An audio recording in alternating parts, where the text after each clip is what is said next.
ខ្ញុំនឹងចងចាំជានិច្ចនៅសេចក្តីសប្បុរសរបស់អ្នកខ្ញុំមានអារម្មណ៍ថាខ្ញុំគ្មានអ្វីត្រូវសងអ្នកវិញទេដូច្នេះខ្ញុំអាចទ្រាំទ្រនឹងរឿងធម្មតាមួយចំនួនបានខ្ញុំសង្ឃឹមថាអ្នកនឹងមិនប្រកាន់ទេប្រសិនបើអ្នកនឹងត្អូញត្អែខ្ញុំមិនដឹងថាខ្ញុំនឹងមានឱកាសអរគុណអ្នកផ្ទាល់ឬអត់ទេសួស្តីអូ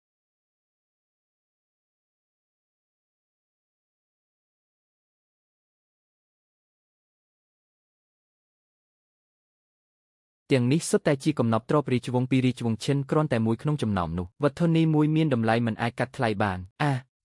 ជាមួយនឹងរបស់ទាំងនេះខ្ញុំអាចកសាងឡើងវិញនៅមរតករបស់គ្រួសារឈិនវេជ្ជបណ្ឌិតគ្រូពេទ្យកើត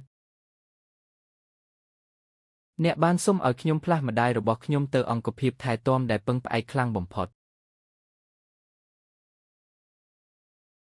តើមានអ្វីកើតឡើងពិតប្រាកដចំពោះឈិន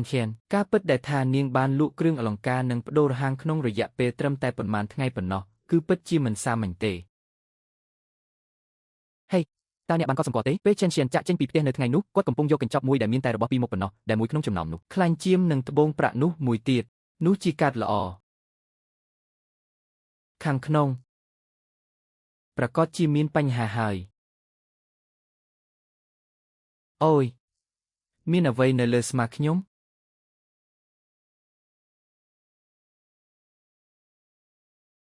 កូនប្រុសនេះជាផ្លូវត្រឡប់មកវិញរបស់យើងនៅផ្ទះតើយើងគួរផ្លាស់ទៅវូដល្អជាងនេះទេនេះក៏នឹងជួយដល់ការជាសះស្បើយរបស់អ្នកផងដែរមានម្ដាយជាច្រើនរួចទៅហើយកុំខ្ជះខ្ជាយលុយរបស់អ្នកកុំបារម្ភអីកូនប្រុសរបស់យើងកំពុងរកលុយឯងសម្រាប់ឲ្យបានគ្រប់គ្រាន់សិនហើយខ្ញុំនឹងរៀបចំខ្លួន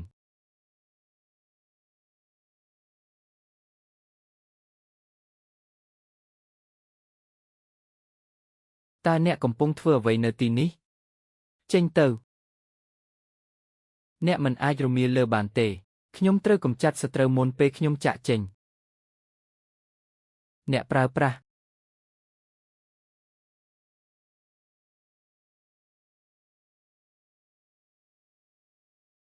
ចេញជាតើអ្នកលួចមាសនិងគ្រឿងអលង្ការទាំងអស់នោះពីទីនេះដោយរបៀបណា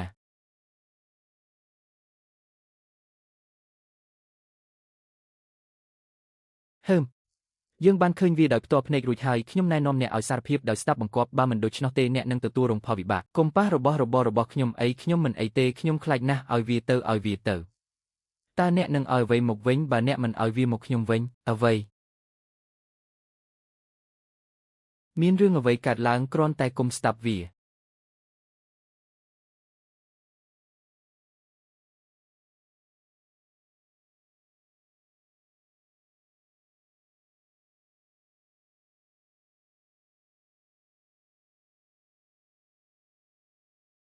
ប៉ាចូលធ្វើជាក្មេងប្រុសក្មេងស្រីល្អប្រាប់ខ្ញុំពីអ្វីដែលកងតាក់ឆ្នាំងដែលខូចនេះកំពុងប្រាប់ខ្ញុំនឹងសម្លាប់គ្រួសាររបស់អ្នកទាំងមូល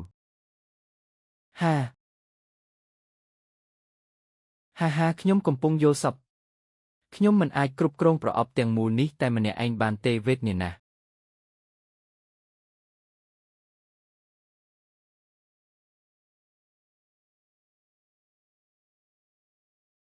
គ្មានផ្លូវទេខ្ញុំធ្លាប់មើលកម្មវិធីទូរទស្សន៍ដែលមានវត្ថុបុរាណវេទមន្តរបស់ដូនតាហើយខ្ញុំពិតជាចូលចិត្តវាណាស់ហេតុអ្វីយើងមិនសាកល្បងមើលតើអ្នកជាយាយមែនទេ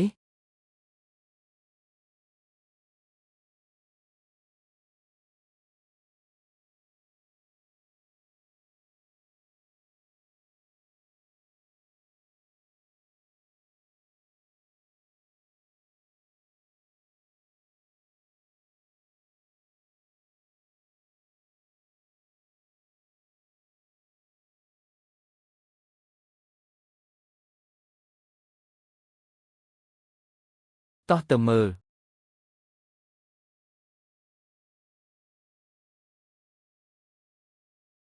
មិនយល់ទេគ្មានអ្វីចម្លែកទេដែលខ្ញុំស្រាប់តែមានអារម្មណ៍ឈឺចាប់ក្នុងចិត្តវាបង្ហាញថាខ្ញុំបានរួបរวมជាមួយព្រះជាយូរមកហើយនៅពេលនេះខ្ញុំបានឃើញថាព្រះទាំងឡាយកំពុងជួបបញ្ហាយើងត្រូវតែទៅជួយសង្គ្រោះឈីវសូមព្រះមហាក្សត្រយាងទៅយកអាវចម្បាំងនិងលំពែងមាសរបស់ទីក្រុងមកតើព្រះអង្គកំពុងធ្វើអ្វីខ្ញុំត្រូវទៅជួយស៊ូកេហ្គាមីអាគីរ៉ា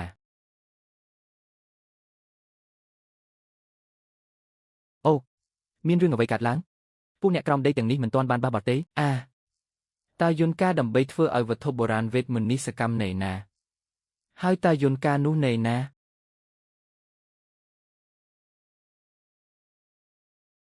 មិនអីទេខ្ញុំនឹងសម្លាប់អ្នកចុះបងប្រុសកសិដ្ឋានរបស់បុរសម្នាក់នេះធំពេកខ្ញុំមិនអាចឆ្លងកាត់វាក្នុងរយៈពេល3ថ្ងៃបានទេចេញពីផ្លូវខ្ញុំទៅចាំមើលថាតើក្បាលរបស់យាយគាត់ពិតជារឹងល្មមអាចរឹងបាននៅថ្ងៃនេះឬអត់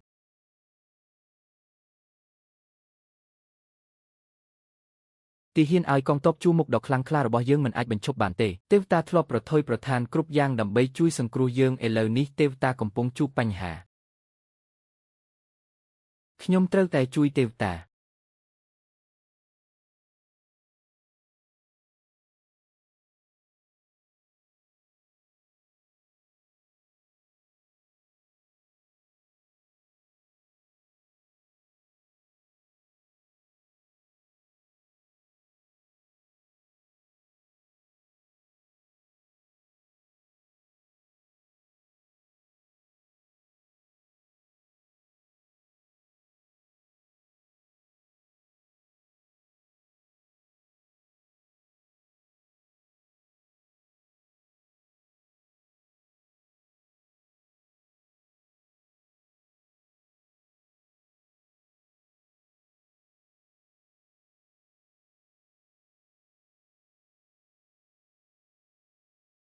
ចូលយើងនិយាយអំពីក្រមសិល្បៈក្បាច់គុននេះតើកន្លែងធំបែបនេះអាចមានយន្តការបែបណាទោះបីជាអ្នកធ្វើមិនប្រយ័ត្នប្រយែងក៏ដោយវាមិនផ្ដល់ផលល្អដល់ខ្ញុំទេវាហាក់ដូចជាអ្នកទាំងពីរបានជួបគ្នាម្ដងទៀតអ្នកគួរតែឲ្យប្តីរបស់អ្នកយល់ពីរឿងនេះម៉ាក់មិនអាចជឿវាបានទេមែនហើយ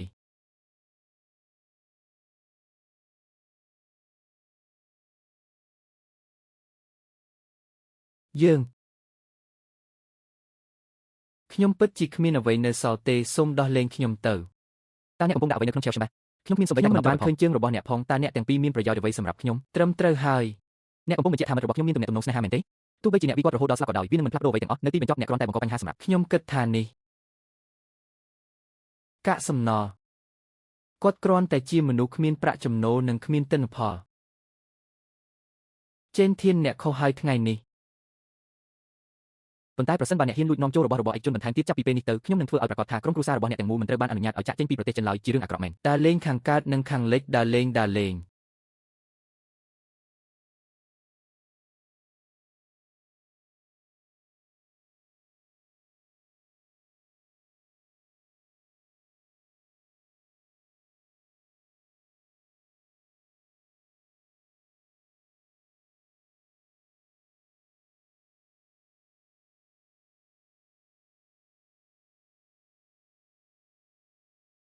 អ្នកបានការពារយើងវាគឺដោយការការពារខ្សែជីវិតរបស់គ្រួសារឆេនរបស់យើងខ្សែជីវិត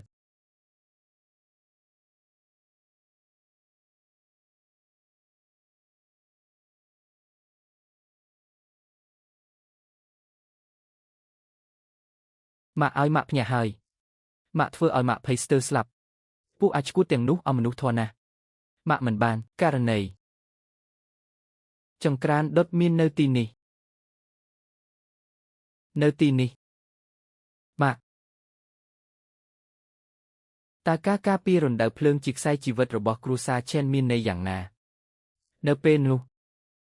ការជីតាទូតរបស់អ្នកនៅជាអ្នកគ្រប់គ្រងគ្រួសារឆេនរបស់យើងមិនមែនជាឈ្មោះទេគ្រួសារធំនិងមានអំណាចថ្ងៃមួយពួកគេបានទទួលផ្លែល្ពៅតូចមួយនេះដោយមិននឹកស្មានដល់ហើយបានក្លាយជាគ្រួសារវិតម្លៃកំណប់ទ្រព្យលេខ1នៅក្នុងទីក្រុងនេះដរាបណាចង្ក្រានធូបនៅតែមាននៅក្នុងគ្រួសារឆេនរបស់យើងអាចប្រែក្លាយគ្រោះថ្នាក់ទៅជាសុវត្ថិភាពបានជានិច្ចអាចកំបាំងនៃចង្ក្រានធូបនេះដែលភ្ជាប់អតីតកាលនិងបច្ចុប្បន្នកាលបានចាប់ផ្ដើមនៅក្នុងសម័យជីតាទូតរបស់ខ្ញុំ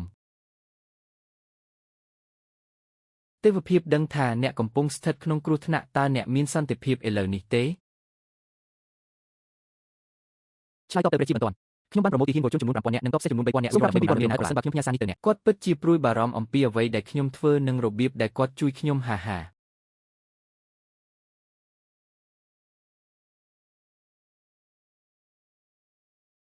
វាមិនអាចទៅរួចទេក្នុងការធ្វើទូគមនាគមន៍ទៅទីនោះហេតុអ្វីបានជាមនុស្សម្នាក់នេះមិនអាចឆ្លងកាត់បានហេតុអ្វីបានជាខ្ញុំមិនបានយល់អ្វីយូរម្ល៉េះ ខ្ញុំពិតជាព្រួយបារម្ភណាស់សាកល្បងវាមើល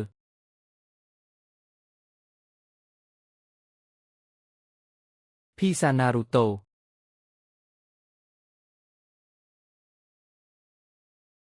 សម្ដេចឲ្យខ្ញុំសុខសប្បាយទេហើយគ្មានកង្វល់អ្វីទេនាងទើបតែជួបប្រទះបញ្ហាតូចមួយដែលត្រូវបានដោះស្រាយរួចហើយ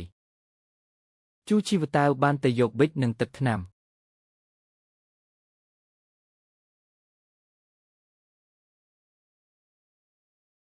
ប៉ុន្តែមានឈាមហូរចេញពីក្បាលរបស់អ្នកតើអ្នកប្រកាសទេថាអ្នកមិនអីទេ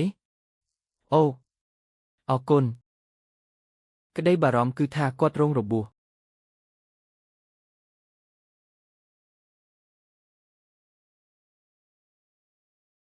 តើវាជារបួសប្រភេទអ្វី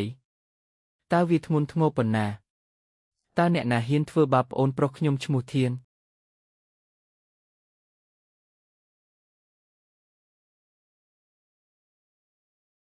ទីអេនកូ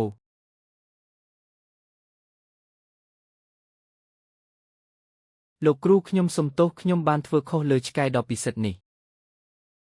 បន្ទាប់មកវាត្រូវបានគេហៅថាខ្ញុំធីងកូហើយអ្នកថា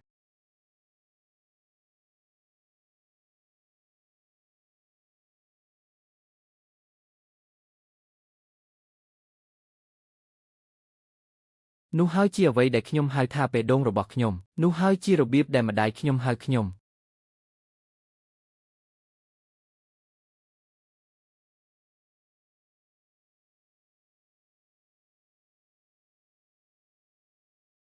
ថ្ងៃល្អបងប្រុស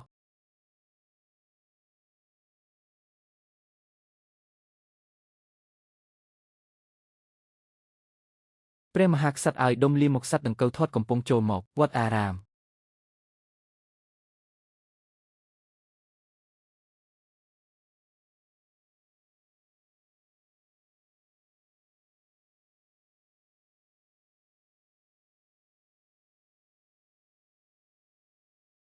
10 លានដើម្បីដោះដូរយកស្ដេចពេវ៉ាងដែលមិនអាចយកឈ្នះបានធ្វើ